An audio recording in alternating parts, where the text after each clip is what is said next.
Why we provide different internet solutions for your different needs. SLT Fiber, 4G and ADSL. SLT Broadband, just the way you want it.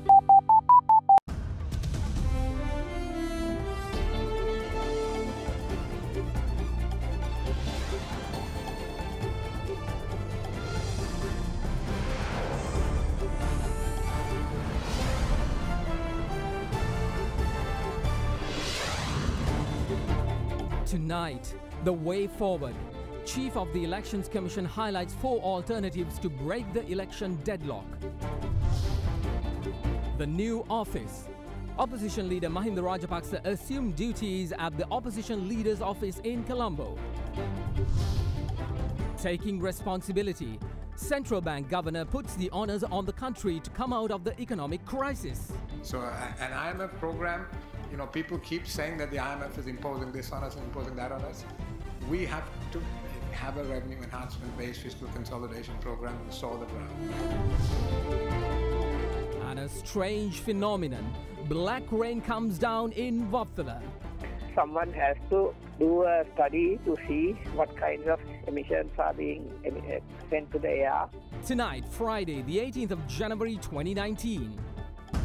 Smart Android තාක්ෂණයෙන් එන සිංග විස්ටා TV එකක් මිලදී ගන්න ඔබට හිත පිරෙන්න වාසි රැසක් ඕනෑම සිංග ප්‍රදර්ශනාගාරයකින්. From Derana, this is Derana First at 9 with Untitled Chapter and Mahesh Johnny. Live from Studio 24 in Colombo. Welcome to Studio 24. Of course, we're coming to you live from a different setup. We have a difficulty in bringing you the news from our usual setup. However, I, Indivri Amwatha, will be with you for the next 30 minutes, bringing to you the day's headline-making stories. Our top story tonight, President Maithripala Sirisena had a dialogue with Sri Lankan expatriates in Manila of the Philippines last evening when they voiced their concerns to the visiting head of state. Among them were issues concerning visa between the two countries, and President Sirisena gave a pledge to assist them. The president, who is currently on a state visit to the Philippines at the invitation of the President of Philippines, Rodrigo Duterte, also gave assurance in the successful implementation of Memoranda of Understanding inked between the two nations. A special meeting was held with the Sri Lankan community residing in Manila under the auspices of President Maithripala Sirisena last evening. The meeting saw the participation of students receiving higher education, professionals and persons who are engaged in different fields. They were given the opportunity to voice their issues to the President. We signed several MOU'S between Sri Lanka and the Philippines that will strengthen bilateral ties. Some of these sectors include tourism, defense, education, trade and culture. The government is committed to ensure that these agreements are successfully implemented. I also wish to say that I will look into issues relating to visa between the two countries, and I shall assist you. This is our obligation. Meanwhile, cordial discussions took place between President Maithripala Sirisena and the Speaker of the House of Representatives of the Philippines and the former President of the Philippines, Gloria Macapagal Arroyo. During the discussion, the Speaker said that the Parliament of the Philippines will extend its fullest support to implement programs for development cooperation with Sri Lanka proposed by the Philippines President with the aim of assisting Sri Lanka.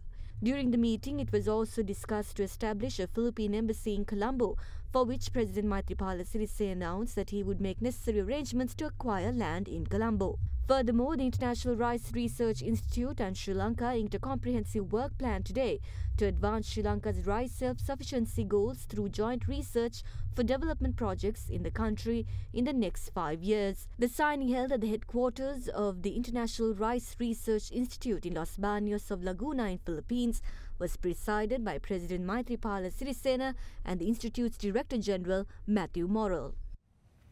Well, leader of the opposition Mahinda Rajapaksa today assumed duties at the opposition leader's office in Colombo. Addressing media after taking office, he noted that the opposition leader's office is now open to discuss issues of the entire nation without limiting to a single area. Opposition leader Mahinda Rajapaksa assumed duties at the opposition leader's office in Colombo at an auspicious time this morning.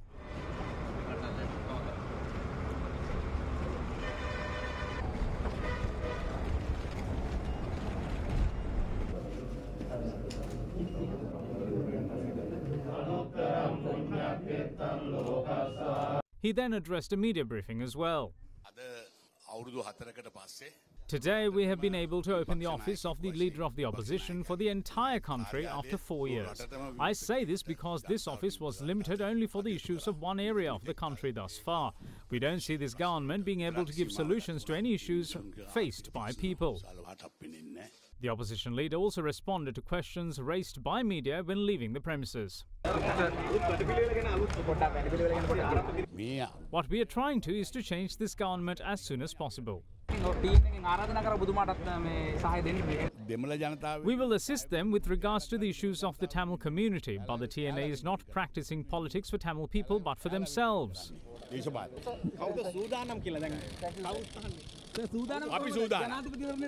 We are ready for any election. Well, elections continue to be a popular topic of discussion in the political arena, and members of the SLFP, UPFA and the Sri Lanka Podujana Peramuna had diverging views to express on the leadership of the proposed coalition between the two parties. Within that, there are were also a revelation from MP Wimal Weerawansa about the former Defence Secretary Gotabaya Rajapaksa, who is mooted to be a presidential candidate, renouncing his foreign citizenship. Meanwhile, SLFP's national organizer, parliamentarian Duminda Dissanayaka, uttered his thoughts on opposition leader Mahinda Rajapaksa assuming office today. As I said before, if there is to be a presidential candidate from the Sri Lanka Freedom Party, Maithripala Sirisena is the best candidate. Some say that if a candidate is announced early, there could be clashes between the SLFP and the Flowerbud. What I say is that the two parties should have gotten together after discussing and concluding on who will contest in the presidential election while laying down clear conditions between them.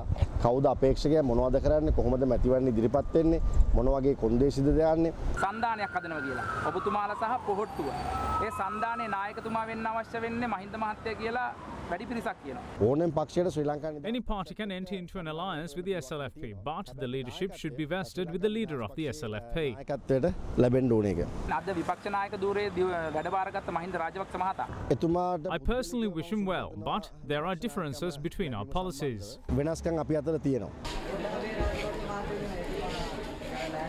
Former Defence Secretary Gotabaya Rajapaksa has said that he is ready to take the challenge, and we are very happy about it. Of course, if Gotabaya Rajapaksa doesn't have the blessings of Mahinda Rajapaksa, he would never express such an idea.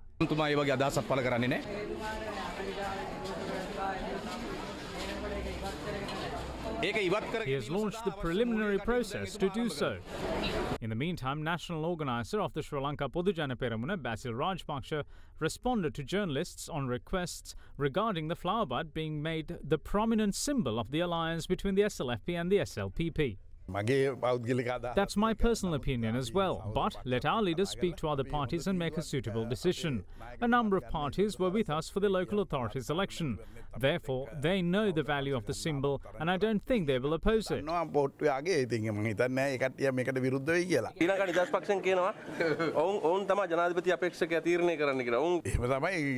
They took such decisions during the local authorities election as well.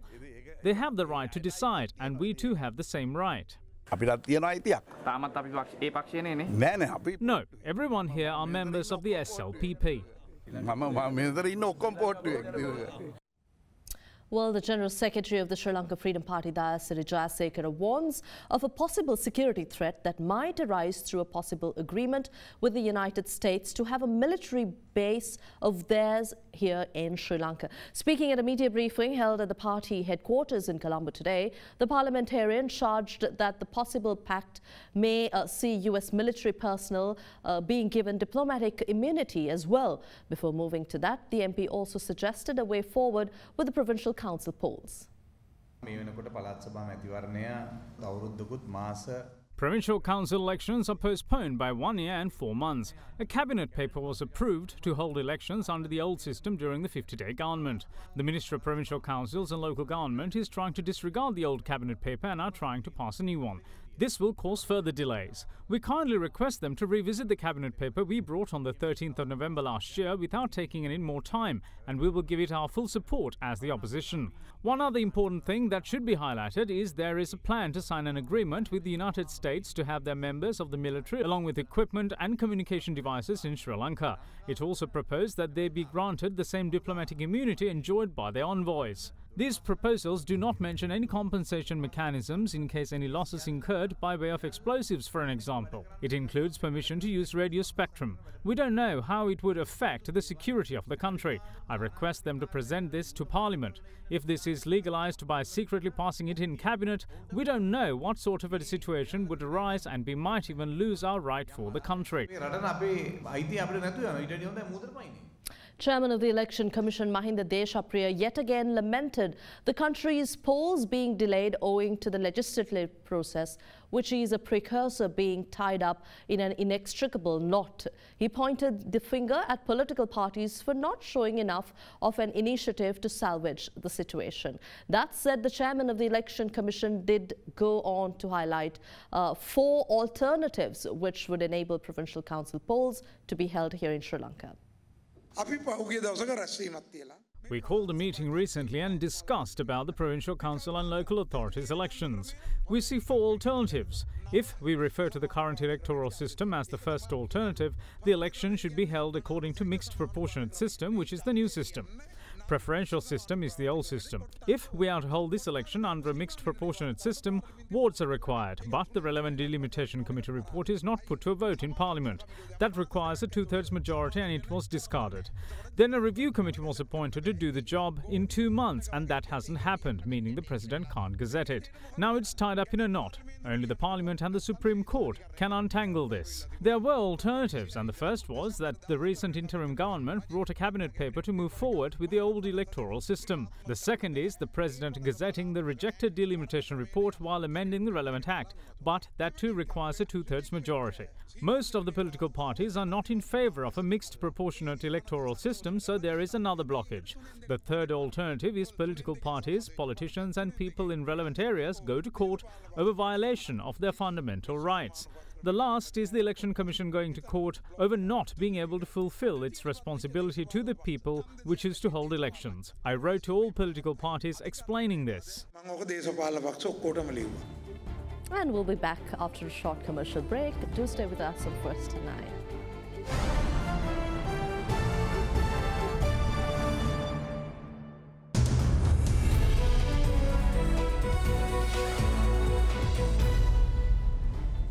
Welcome back. You're with First at 9. We bring you business news now.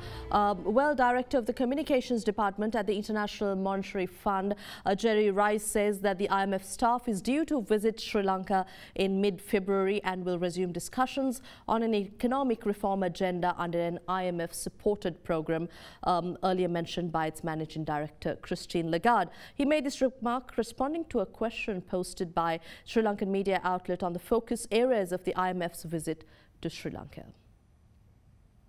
The report is published by an entity called the Economist Intelligence Unit, which serves companies establish and manage operations. The latest report issued by them on Sri Lanka expects tension between the executive and legislature to persist and impede government effectiveness in 2019 and the government to collapse by late 2019 owing to its weak parliamentary position and ongoing political squabbling, prompting early elections. The report forecasts that a Sri Lanka Podujana Peramuna-led administration will come to office after the elections, which will bring much-needed stability to Sri Lanka's political environment.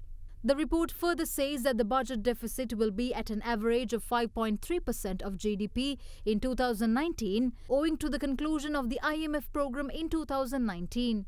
It goes on to say that this in part is due to a populist government being in office by then. The Economist Intelligence Unit also expects that an annual rate of real GDP growth will average 4.7% in 2019 through to 2023. It forecasts export to grow more strongly during the second half of the forecast period and says that it will be supported by increased demand from major markets such as the US and the EU. Touching on the Sri Lankan rupee, the report says that the currency will average at 182 rupees compared to the US dollar in this year. It further predicts that after stabilizing briefly in 2020 to 21, the rupee will again start to depreciate against the dollar from 2022 onwards because of rate rises in the US. The Economist Intelligence Unit reports that despite strong remittance inflows and tourism receipts, the current account deficit will remain wide owing to the country's high import needs relating to fuel and textile imports. They forecast a current account deficit equivalent to 3.4% of GDP on average in 2019 through to 2023 and the real GDP growth to bet at 4.1% for the year of 2019, while it will be 5.3% in 2023. Well, this was a report issued by an entity dubbed the Economist Intelligence Unit, predicting tension in Sri Lanka between the executive and the legislature impeding government effectiveness this year. The same report expected a fledgling political party, Sri Lanka Podujana Peramuna, to triumph the next general election, which it says will take place towards the latter part of the year. Well, I'll bring you the earlier story once again. Director of the Communications Department at the International Monetary Fund, Jerry Rice, says that the IMF staff is due to visit Sri Lanka in mid-February and will resume discussions on an economic reform agenda under an IMF-supported program earlier extended by its managing director, Christine Lagarde.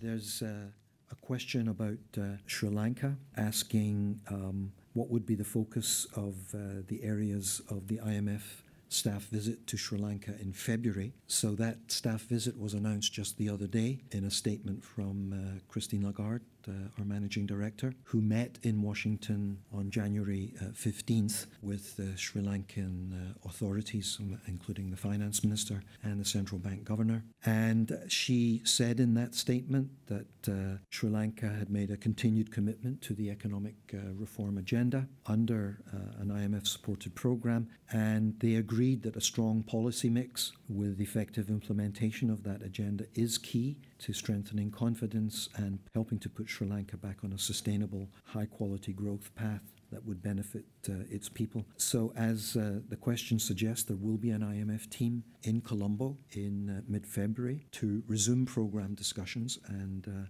those elements mentioned by the managing director in her statement would be the main topics of discussion. Well, here at the Colombo Stock Exchange, the all-share price index ended 0.02% weaker at 5,988.07 today. The benchmark index lost about 5% during last year, and the turnover was 600 million rupees, less than last year's daily average of 834 million rupees. Foreign investors, in the meantime, sold a net 410.5 million rupees worth of shares today. With that, here's a look at a brief update on today's market performance. During the week, the ASPI gained 0.3%, mainly due to price gains in counters such as Sampath Bank, John Keys Holdings and AIA Insurance Lanka. Meanwhile, the S&P SR20 increased by 1%. The average daily turnover for the week was up from last week to nearly 860 million rupees. Furthermore, foreigners remained active for the week, closing as net sellers, where foreign sales accounted for almost 60% of the total weekly turnover. A net foreign outflow of nearly 1.5 billion rupees was recorded for the week. This resulted in the year-to-date net foreign outflow to increase to 2.4 billion rupees. And the Sri Lankan rupee closed firmer for a second straight session today, helped by dollar selling by banks, and it ended at 183 rupees and 66 cents against the greenback. With that, here's a look at how the Sri Lankan rupee traded against other major currencies across the world.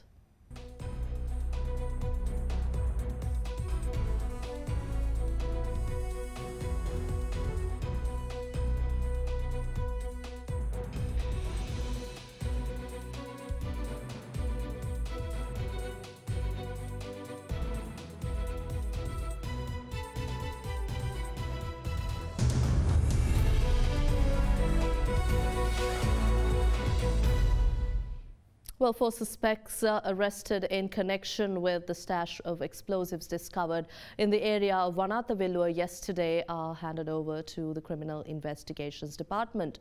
The cache of explosives and detonators were found following interrogations of a suspect involved in destroying statues of Lord Buddha in MOU'S several weeks ago. The Criminal Investigation Department yesterday found a stash of explosives weighing 100 kilos and 100 detonators required to set them off. The stash was found buried near a house located in the area of Laktovatta in Karadipuval in WANATHAWILLUWA. 4 suspects were arrested with the explosives and 2 of them have been identified as suspects in investigations conducted by the CID pertaining to the destruction of statues of Lord Buddha in Mavanalla during the recent past. Investigations into the destruction of Lord Buddha statues were handed over to the CID in December last year by the Prime Minister. 7 suspects were arrested during the investigations and 2 others absconded, were in hiding. One of the 2, however, was arrested in Vala, Chennai. Interrogation of the suspect yielded another arrest and it was ascertained that both were extremists who rejected the concept of statue worshipping. Interrogation of the last of the arrested suspect led to the discovery of the stash of explosives yesterday from Laktovatta of WANATHAWILLUWA. Investigations are currently focused on how the suspects intended to use the explosives.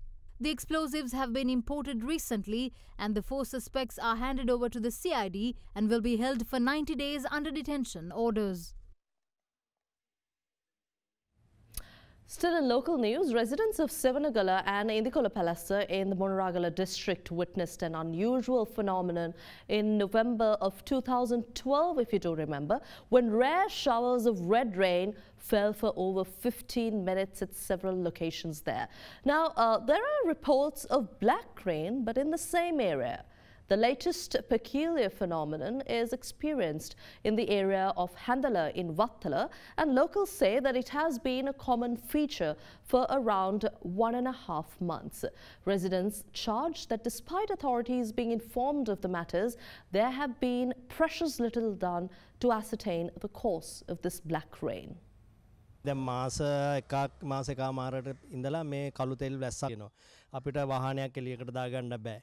ඒවා කළු තෙල් වලින් පිරීලා. හුස්ම ගන්න බෑ එළිය හිටන් ඉන්න බෑ ටිකක් වෙලා ගෙට යන හැමතැනම ඇඳුම් වලේ පැල්ලා. Residents in Karil Kure Mawata and surrounding areas have been experiencing black rain for a little over a month.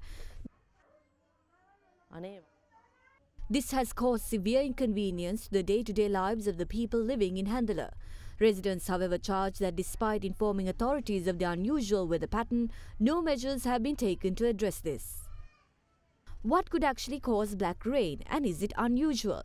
According to scientists, black rains come from volcanoes or from pollution. In more recent history, the burning of Kuwaiti oil wells in the Gulf War in 1991 caused black rain and snow to fall in India. So how about in Sri Lanka? We spoke to environmentalist and senior environment lawyer, attorney at law Jagat Gunawardana, to seek answers to this question.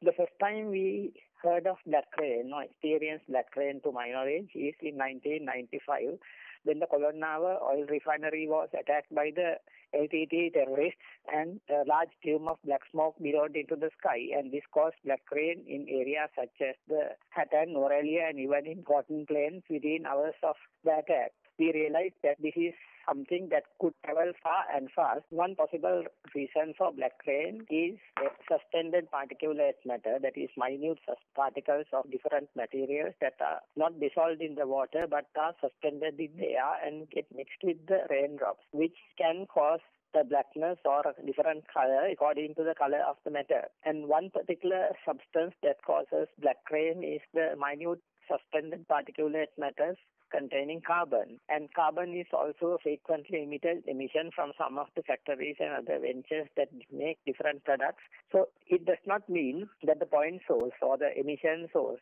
could be in the vicinity. This is something that cannot be verified very accurately according to rain, but someone has to do a study to see what kinds of emissions are being sent to the air and whether they have met the suspended particulate matter standards as put in the regulations under the National Environment Act.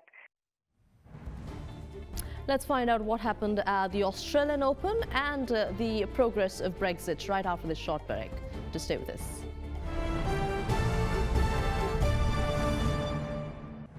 Well, that's all on your weekly First at 9. Be sure to log on to www.otherderana.lk for any of the stories that you missed and for the latest from across Sri Lanka and around the world. And do not forget to log on to and share on our social media sites. Our weekend newscast will follow tomorrow and the day after. I'm Untitled Chapter. Thank you for joining us. Have a good evening.